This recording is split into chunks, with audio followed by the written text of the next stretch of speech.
Kvantespring. Jeg sidder i en ring med bølger omkring. I påfuglens farver hun løber på spring. Den gule er lys, den røde i mund. Det sorte ved gys, den grunde er sund. Den blå er et øje, den lilla et hul. Den hvide, den høje, et brændende hul. Hun viser en hale, hun viser en hals. Man kan ikke male hendes frække vals. Hun viser lidt bryst, hun viser lidt hofte. Hun viser lidt lyst, ganske tit og ofte. Med passerens arm som passerens ben, i sjækler som barm, tegnet fænomen. Et hop ind og ud, et stop, bind og skud, en kop sind og brud, en kop skin og brud. Når hun lyser op, er hun vel i spring. Når hun viser top, sidder hun på en ring.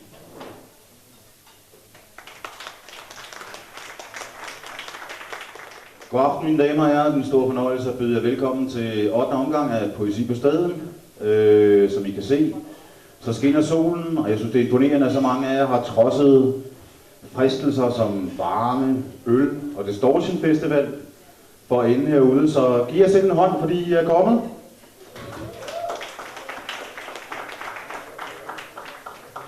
Ja, jeg ved ikke, skal vi give politiet en hånd også, fordi de passer på os alle sammen? Okay. Det var også lidt ironisk. Det er lidt af en tour de force, som vi indleder sommeren med her.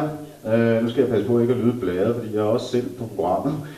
Men bortset fra mig, så er det lidt af en tour de force. Vi har ikke mindre end 2 fantastiske kvindelige poeter, som vi skal stifte bekendtskab med først. Og så går vi over den mere maskuline afdeling med Kis og mig til sidst. Og så er der også diverse overraskelser. Men dem vender vi tilbage til. Første levende billede. Hun har ikke så mange år på bagen.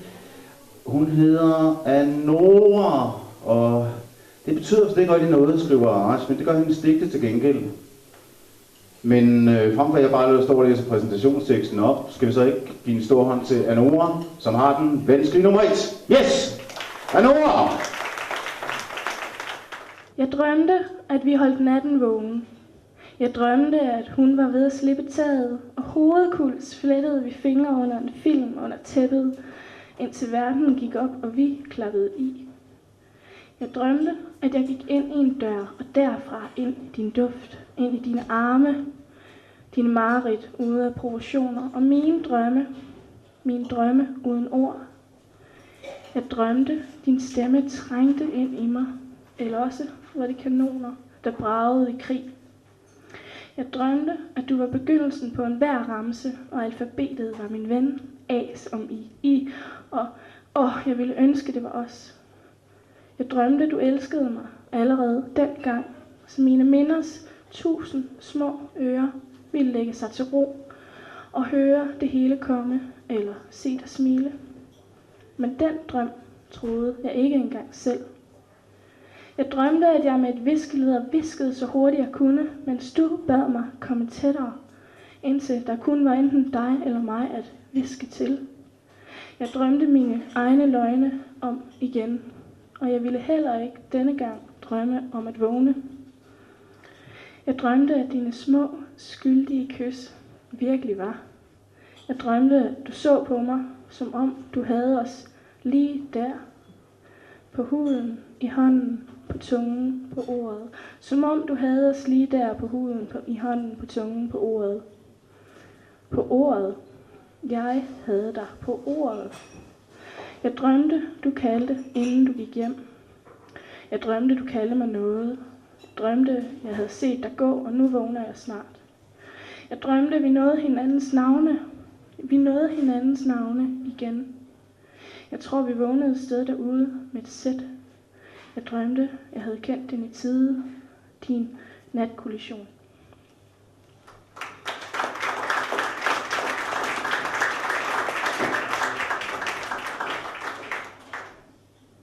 Det her har ikke nogen titel, men det er fordi, det er så lille bitte kort.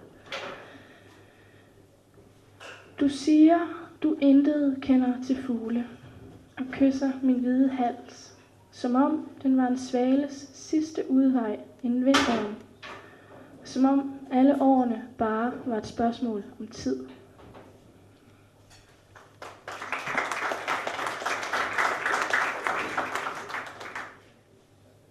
Jeg forstår ikke, hvis der virkelig findes 4 verdenshjørner, når der kun er 2 retninger. Mod dig og væk fra dig.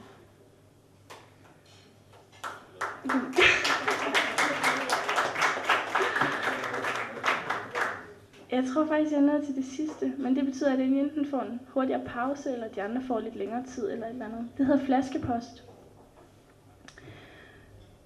Dagene er talrækker på papir, men dens kys er endeligt fundne flaskeposter. På de ordløse postkort i din postkasse står skrevet det samme, som de usendte breve har sagt hele denne min ventende vinter. Det sidste nogen nogensinde har sagt, skal være vores første gang. Og altid skal dagene høre om nætterne. Dine hænders knor er min verdens mægtigste bjerge. Din huds digte er mine spredte bens virkelighed.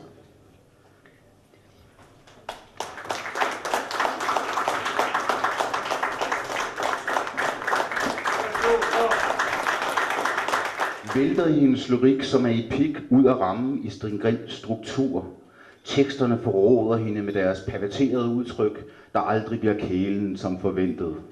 De taler om nærvær på flisen, om fluer og møl, paringsfrekvens og symbiose i provinsen, om ligegyldigheden ved fællesskab med mennesker, med heste, med mænd og alle de andre ubetydelige pletter på lagenet. Yes, næste levende billede. Mireille Stærk. Der ligger en mand på min dørmål. Jeg tør mine fødder af i hans helt almindelige hår og i hans helt almindelige ansigt. Jeg kan ikke huske, hvor længe han har ligget der, men det er helt almindeligt. Hans helt almindelige krop er bulet og hård, og jeg fryser på fødderne, hver gang jeg træder på ham. Alligevel gør jeg det igen og igen. Og jeg ryster ved tanken om at skulle træde på noget så almindeligt. Mine fødder er revet i tu. Der er blod på hans helt almindelige hår, der flænser min hud, der åbner mit kød. Hans øjne er røde huler og åbne sår. Jeg krasser, men han er helt almindelig. Der er blodspor i gangen, blod på min fod, der er helt almindelig. Jeg krasser, men kan ikke få ham af. Han er helt almindelig, holder fast, helt almindelig.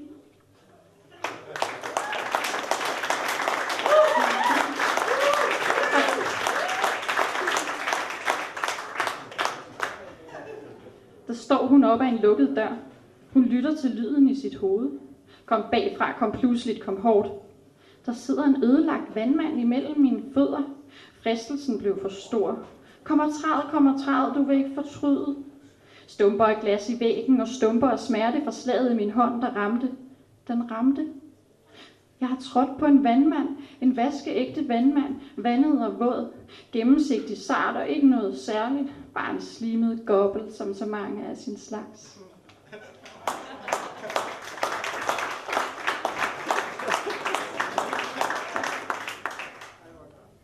Der står jeg med Mahlers 3. symfoni, voldtaget, vulgeret og væmmet, rækkehus, Weber, fletstol. Mahlers musik i mit øre. Mit øre penetreres af Mahlers 3. symfoni. 3. symfoni. Det 3. ord, da vi talte, var 3. symfoni. Og mit hoved flækkede midt over, da ordet ramte mig i nakken midt i 5. sats. Vulgeret, væmmet og bagbundet af ord, som ingen forstår. Af ord, som aldrig ender. Af ord, som intet rummer. Mahlers 3. symfoni, og du ender.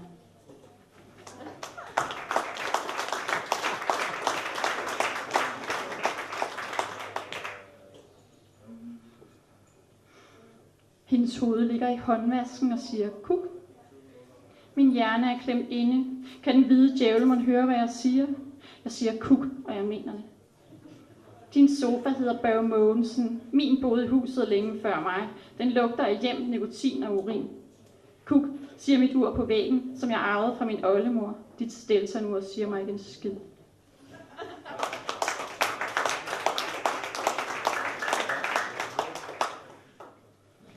Der sidder en kvinde med åre af stål. Hendes krop lyser blåt, blinker blegt, og blodet gør ondt. Hun er blot blinkende stål. Der sidder hun, hendes øjne de bløder blot blinkende blod. Ser på bunker på jorden, hvor stålet brænder fra knogler med vådt hår og blinkende blod. Blinkende kroppe med år af stål.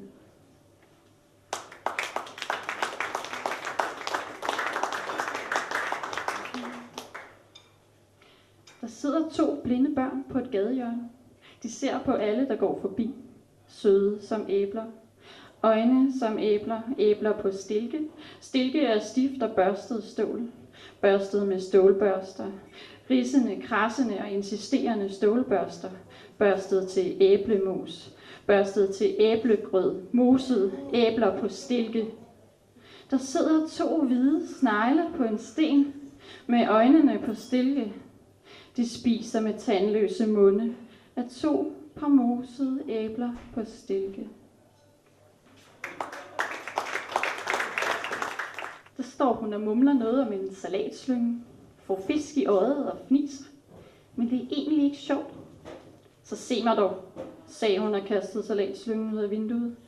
Den var hvid og fra IKEA, og nu lå den nede i gården, salaten slynget til alle sider.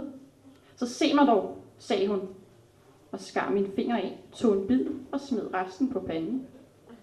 Jeg så hende, forbinde min hånd med Batman-plaster, imens fisken på komfuret sprællede, og salatbladenes lig på væggen dryssede ned i skåle af blåt sne af frossen plastik. Jeg så hende, kom imod mig, med en bolle af sten, der var æltet til en dej af jernhård hjernemasse. Jeg så hende, blev slynget ud af vinduet i et virvar af rucola og iceberg, med en blødende fastelavnsbold i hånden. Den smagte godt.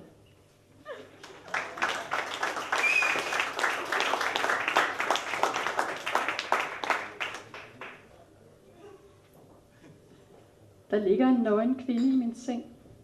Hun venter tålmodigt på, at jeg skal komme hjem.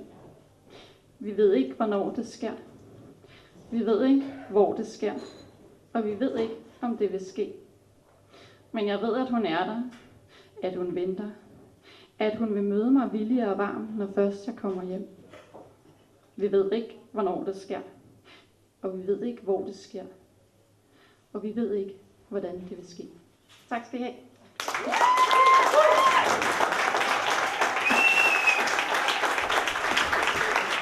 Næste levende billede er en meget, meget høj mand. Han er den mest notoriske Facebook-spammer, jeg har været ude for. Jeg ved ikke, jeg kender ikke rigtig summen af hans opdateringer, men der er mange. Vi må runde et eller andet sted mellem 1000 og 1500, tror jeg. Ikke så mange. Han siger, at han ikke vil ændre verden, men at verden godt må ændre ham. Så jeg synes, vi skulle byde en stor velkommen til Keith!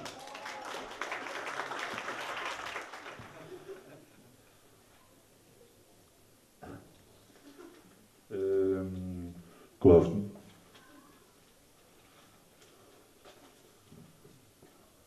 Mit navn er Keith. Okay, lige for den dag, så sammen med en, der hedder Thomas, der sad der, så var vi hen og få sådan noget bornholmsk ost, som havde været gravet ned. Og så senere så graver de det op igen, og så spiser man det. Og det er sgu ikke noget, jeg bare finder på. Det lugter af jo... nu kommer jeg selv fra Jylland og troede, at jeg havde oplevet det meste. Men min mor blev dødfundet, og der var gået 5 dage. Og det var næsten...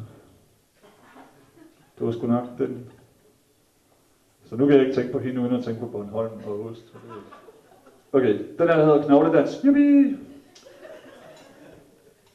I glemte knoglers. Der var lige ved at begynde at synge en eller anden. I glemte knoglers rasende hadske mirakel. I runger i kødet, I danser dødstille jeres store, enorme spektakel. Ude fra køkkenet. Og så en storm I nu venter på at komme til at udvirke, når tiden endelig befrier jer fra de porte, kun Gud kan dirke, når gravene sprænges og i tusindtalligt vælder ud i lyset, båret frem på misundelsens kulsorte vinger og på fryden inde midt i gyset. I for længst glemte knoglers ligbleje drabelige armé. Snart skal I danse for kødet, og kødet skal græde for kødet vil se. Når man får danset sit navn med sit eget knoglehvide indre, betyder alt det ligegyldige ingenting, og det alvorlige endnu mindre. Hep, rasende glemte knogler. Hey, stakkels rådnende kød. Det eneste I nogensinde var en taxa til jeres eget livs afslutning og død. Og der synes jeg, vi skal diskutere i gruppen. Tusind tak. Julen i sig selv kun mindre end Gud, og Gud muligvis kun et kys fra forstanden og punch, der rød i fortanden. Julen som et åbent brystsår, som et menneskefjæs, nogen har kogt sylte på. Julen på et blankt stålbord, dissekeret ihjel, splitterne en elendig lille bitte blottet og til grin. Julen som merkantile gangsters håber om en endnu bedre jul for dem selv og deres egen syltefjæsede, fedrøvede møgunger. Julen som dine fødder aller yderst på planken. Julen som alt den flæsk, der gør revolutionens røv endnu tungere år for år. Julen som en dum, vred gestus for enden af en idiotisk snapsebrænder, de alt lortet uden for hovedbanegården. Nu er det dit hoved, der får med knorrene, eller også er det dig, der sparker en eller anden stakkels idiot til lirakassemand, og hvad fanden fik nogen ud af det? Og du kan mærke snapsen tordne i dine aorta, som et angreb fuld af aggression og frustration og meth-amf, og vi skal aldrig mere sove, for det er fucking jul, mand. Julen. Julen og al julens utilgivelige stress. Julen og din mor klynkende i telefonen, om du dog ikke kommer bare lidt hjem i år. Og julen og dine såkaldte bedste venner fra fortiden, som altid vil mødes på Charlie Chaplin, Crazy Daisy og eller Buddy Holly, i denne eller hine lorteby, du engang måske muligvis kom fra. Og julen og drukne amatører og idioter alle vegne på stoffer, på snaps, på opsvulmede arterier og dumme primitive råb ned under dit vindue i nat.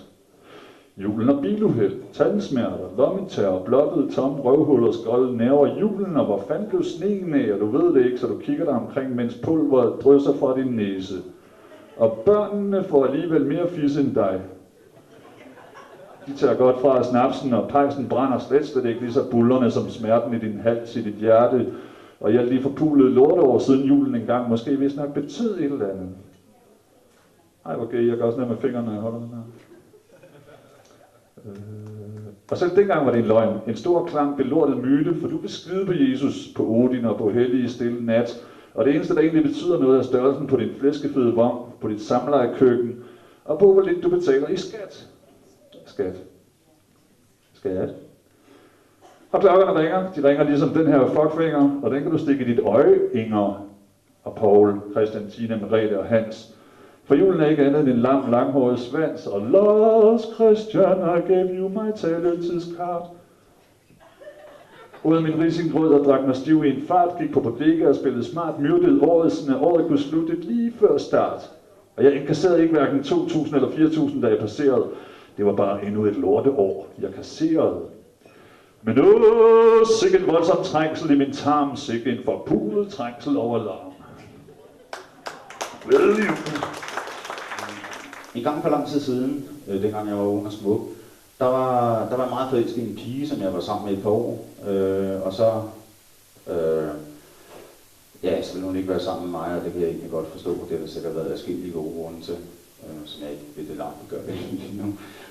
Men jeg var virkelig berørende, sådan emotionelt. Og så gik jeg så hjem og skrev et digt, fordi jeg ville forsøge at vinde hende tilbage.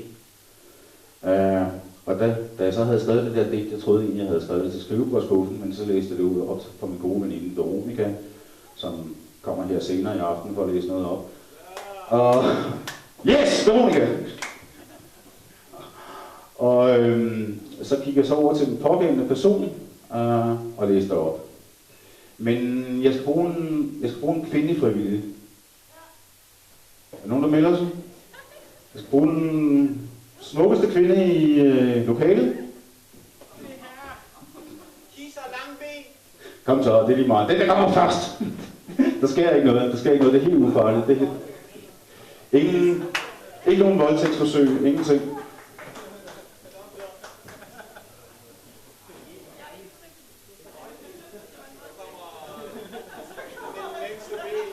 Kom så, Keith.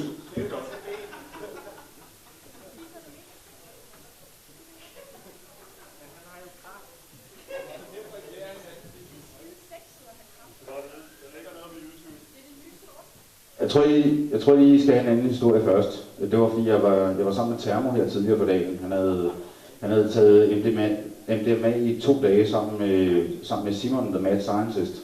Og det minder mig om, Thermo, han er en af de gennemgående figurer i denne her bog, hvor han hedder Snotten. Det er sådan en dødsdom, det er sådan en odyssé. Den udspiller sig mellem de 15 og 35, som foregår over 15 år.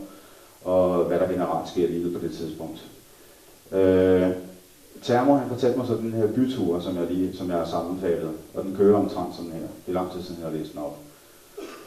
Jeg var gået alene i byen og sidder og drikker bajer på et værtshus, der hed Fremtiden. Jeg mødte en gut på en 40-50 år. Han siger, at han er professor i biokemi, så vi småsluder kemi af elementarpartikler og paralleluniverser og den slags. Og så bliver han kod og fortæller, at han bor i et kollektiv sammen med en masse piger, der er lette på tråden, når det handler noget pik. Han foreslår, at vi går derhen og siger, at han også har noget has, noget speed og noget sprut. Da vi kommer ud af døren, kommer der en lille fyr med hareskår frem og spytter til os. Vi kommer frem til fyrens værelse. Værelset han bor i er lille fyldt med gammeldags møbler, der ligner noget på Kofod skole. Han kan ikke finde hassen, speeden viser sig at være dupesiner, og spruten er sur hvidvin på en papkarton. Derpå bøjer han sig ned under sengen og hiver en dildo på størrelse med en murarbejdsmands underarm frem. Den er lavet af latex og ca. 10 cm tyk, 30 cm lang og med tykke aftegninger af blodårer. Han spørger mig så, om jeg ikke har lyst til at sidde nøgen i lænestolen, mens han ligger på sofaen nøgen med den der kæmpe dildo op i røven. Så vil han vise mig, hvordan han kan have den i røven uden at få ståltrang på, og jeg må gerne onanere til, hvis jeg har lyst til det. Og fyren med hareskåret, han skal sidde på. Jeg siger nej tak, og går tilbage til Fremtiden og drikker mere øl. Så kommer en FX, og vi har fået et godt ord, bord, hvor vi sidder og drikker vores guldbajer, og som ikke så lige fed, som vi går ud og ryger. Da vi kommer tilbage, så sidder der 2 Hells Angels ved vores bord. Jeg går hen til dem og siger, at de sidder på vores pladser for at vide, at jeg skal skride. Jeg siger, at de selv skal skride. Den største af dem spørger mig, hvad jeg vil gøre, hvis det ikke vil gå. Så stikker jeg min hånd op i inderlommen og siger, så skal jeg fandme byen af dig! Han panikker totalt og kaster sig op mod væggen. Da det viser sig, at jeg ikke en pistol har, bliver han så væltet, at han lader os gå. Nå, vi tager over på Bananrepublikken på Nørrebrogade og trækker guldbajer og whisky sammen med nogle spanioler. Men der sidder en stor, ubehagelig udseende fyr ved nabobordet, der begynder at komme kommentarer og kalde mig på en niggerlover, og siger, at jeg skal give ham sprut i stedet for de der fejlfarver. Han dasker til mig, mens han overlegen sidder og vipper på sin stol. Så ryger jeg op af stolen og tager fat om hans skuldre for at få ham til at slappe af. Desværre er han kæmpe stor med mega seje halsmuskler, så jeg sætter foden bag hans vippende stolben og fører samtidig hans hals og hovedet bagover, så hans baghoved kolliderer med stengulvet og giver min højre syn. Hans kammerat sidder på den anden side, men jeg er på forhånd regnet ud, at jeg bare kan hoppe op på bordet og sparker med hovedet. Fyren af sejr kommer op igen. Vi vælter ned ad trappen. Personalet afbrød kampen. Jeg satte mig tilbage sammen med spaniolerne. Gutten, jeg pandede ned, var nu kommet til sig selv og sidder og gnider sin nakke. Han kaldte mig ikke for en niggerlover mere. Nå, aftenen endte på et andet morgenværtshus i det bagerste billardrum. Jeg havde i mellemtiden mødt 2 andre gutter og sidder og mixer en joint. Pludselig vælter der en masse skibumser i. De spørger, om vi vil stykke billard, og det kan vi bare skride. Mine 2 marker skrider med det samme. Jeg har lige fået tobakken og chatten ned i papiret og klippet den sammen, da skibumserne flytter bordet. Så begynder jeg at hjælpe ham med at flytte rundt på borde og stole, hvorfor han siger til mig, at du dum, jeg sagde, du skulle gå. Så giver han mig en bagvendt flad ned for knæene i ansigtet, hvorfor jeg kigger på hans tatoverede arm og siger, flotte overførselsmærker du har. Så trækker han mig hen ud døren med en masse bagvendte lusinger og pander mig ind. Så jeg ryger ud af døren. Jeg sætter mig udenfor og ryger min joint og tuder og raseri. Jeg ærger mig over, at jeg ikke er hjemmemandsmand og har en M75 automatrifle, så jeg kan dræbe i røvhullet. Men så kommer jeg i tanke om den der lille franskbrødskniv, der ligger inde i morgenkompleten, så den stryger jeg ind og får fat på. Jeg står med den i hånden og siger, nu løber du ind og skal have halsen over på en af dem, og står og vifter med kniven og spørger, hvem der vil være den næste. Men så lader jeg kniven fra mig og gik hjem. Ingen grund til at ødelægge en god aften. Tak.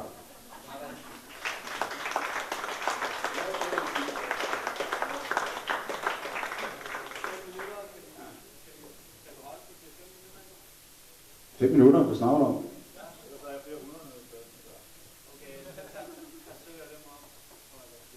Nu stopper festen, altså. Det er meget der på. Jeg skal bare lige finde dem der. Der er allerede 4 på åben scene. Ja, det var jo lige frem. Vi går aldrig hjem. Okay, fedt. Anyway, tilbage til kærlighedstingen. Det der med fordi det er en væsentlig drivkraft. Kærlighed er en væsentlig drivkraft, og det er en drivkraft og forsøge at formulere et eller andet omkring ens kærlighed til en anden. Ja, det prøvede jeg så her. Jeg kom så op til hendes dør, og bankede på. Og så knælede jeg ned. Og nu står Kis der. Det her, det bliver skide godt. Jeg savner dig. Min krop brænder af begær og længsel efter dig. Jesus skat, jeg savner at drukne i uendeligheden af dine øjne. Jeg savner at kærtegne dit ansigt, røre din kind, gætte tankernes rynken på dit fine pande. Jeg savner at mærke din krop sidren gennem dit tynde kjolestof. Jeg savner at mærke dine skønne bryster, slik dine poter ind ad gangen, som en løve slikker det jo inden. Jeg savner at kærtegne hver eneste pli og hudfold af dig med i fløjtsfingre med timevis. Og tage fat om dig og mærke dig. Mærke din lyst stige og mærke min lyst stige, fordi din lyst stiger for lyst til ubændig liderlighed. Jeg savner at mærke dig med mine negle og skrive halvmånens tegn og tegne vandmandens bølger overalt på din krop, som en hyldest til en ny skøn tid, hvor alt er tilladt af kærlighed. Kærlighed er den eneste lov. Jeg savner at tilbede dig og knæle ned og kysse dine smukke fødder og slikke din tær og huden ved dem med lange dvælende strøg af min tunge. Jeg savner at mærke min tunge mod det fineste, blødeste og sarteste sted af dine Carpaccio-inderlov. Og langsomt glider op til din kusse. Den kusse barberet eller med hår, som jeg savner allermest. Show to me! Din dejlige kusse, din vidunderlige overdådige kusse, der var mit alter til den eneste guddom, der er værd at tilbede. Jeg savner at se dine læber, når de skælver, og din smukke mænd opgiver al kontrol. Jeg savner at skille dine kronblade og slikke din kødende blomsten ind sommerdrillende og ømme timevis og cirkle om dig og den og fugte dig med dine egne safter og mærke dine safter stige og stige, mens din suk stiger og bliver til verdens smukkeste symfoni i mine ører, mens jeg drukner af dine safter og kysser dig og glider ind i dig. Fold for fold, fli for fli, ind i mysteriet og livets hjerte. Jeg savner at bruge dig og holde om dig og slutte og blive slugt.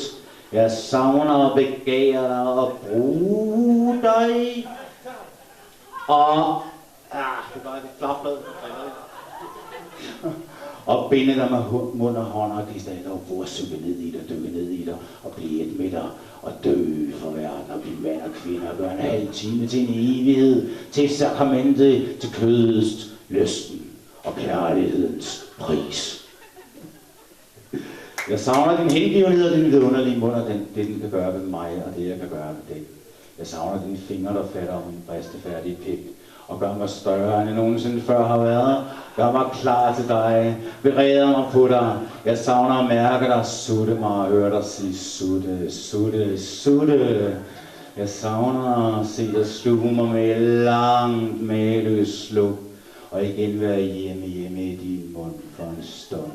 Jeg savner din lyde og din suk og din skrig og din hengivelse. Jeg savner at smøre min sæd blidt ind i din hud og kærtegn dit ansigt, mens du slikker mine fingerspidser fra ene hvor vi bare ligger lykkelige og udmattede sammen på lille strand. Jeg savner duften af din gennemelskede krop. Jeg savner så meget at være mand for dig. Jeg vil sætte af et sjælebred blot for et sekund, og jeg gør det stadig, og jeg vil altid gøre det. Og uanset hvad der sker, så husk det altid at være den hyldest i dit hjerte. Ikke ud af skat. Vidunderlige kvinde. Jeg savner vores paradis af billede og begær. Tak.